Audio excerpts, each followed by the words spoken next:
Salam, selamat pagi, selamat berjumpa kembali dengan program renungan singkat yang diadakan dari Jemaat Yosodipuro. Pada pagi hari ini, renungan yang ingin saya bawakan, saya beri judul Dengar dan Lakukan. Dan bacaan Alkitabnya terdapat dalam Yeremia 11 ayat 1-17. Bapak Ibu bisa membaca di rumah masing-masing. Namun sebelumnya mari kita tunduk kepala dan kita berdoa. Tuhan dalam surga, terima kasih kesempatan indah pagi hari ini kami boleh mempelajari akan firman-Mu.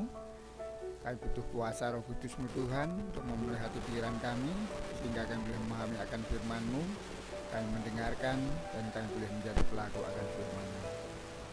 Ini dosa kami Tuhan, dalam nama Tuhan Yesus kami berdoa. Amin.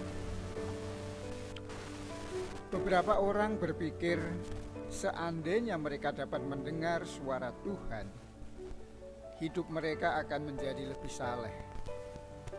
Belum tentu Bapak Ibu. Mendengar tiada artinya bila tidak diikuti dengan ketaatan.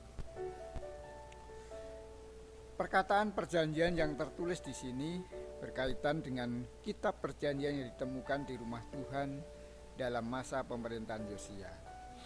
Saudara bisa lihat di dalam 2 Raja-Raja 23 ayat yang kedua.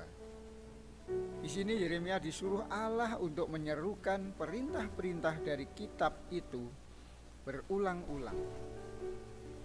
Nasib bangsa itu bergantung kepada ketaatan mereka kepada perjanjian Allah. Berulang-ulang kali Nabi Yeremia menyerukan, dengarlah perkataan-perkataan perjanjian ini dan dengarlah suaraku.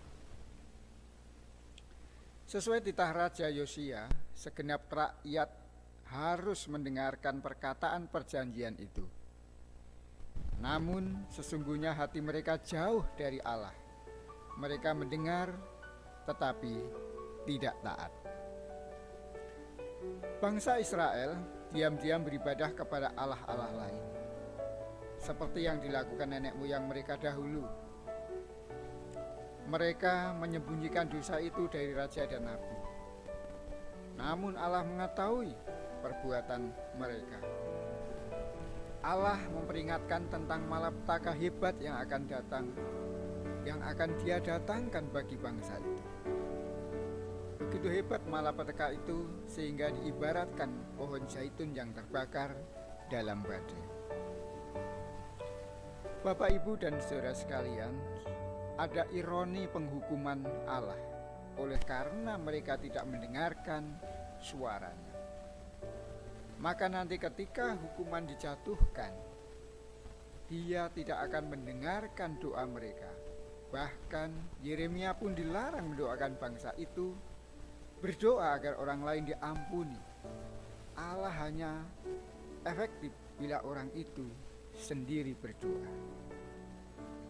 Tuntutan Allah kepada umatnya adalah, dengarlah suaraku. Mendengar berarti taat. Kita belajar taat dengan melakukan perintah-perintah Allah yang tertulis di dalam Alkitab. Dalam momen-momen khusus, kita juga belajar taat kepada Roh Kudus yang berbicara di dalam hati kita. Bapak, Ibu, dan saudara sekalian, anugerah Allah adalah bila kita dapat mengetahui apa yang dikehendakinya. Mari kita tanggapi dengan menaati perintahnya. Anugerah Allah memampukan kita untuk mendengar dan melakukan segala kehendak-Nya. Berserah kepada Tuhan, mendengarkan perintahnya, mendengarkan suaranya, dan kita akan diberkati boleh menjadi pelaku-pelaku akan firman-Nya. Selamat pagi, selamat beraktivitas. Tuhan Yesus memberkati. Amin.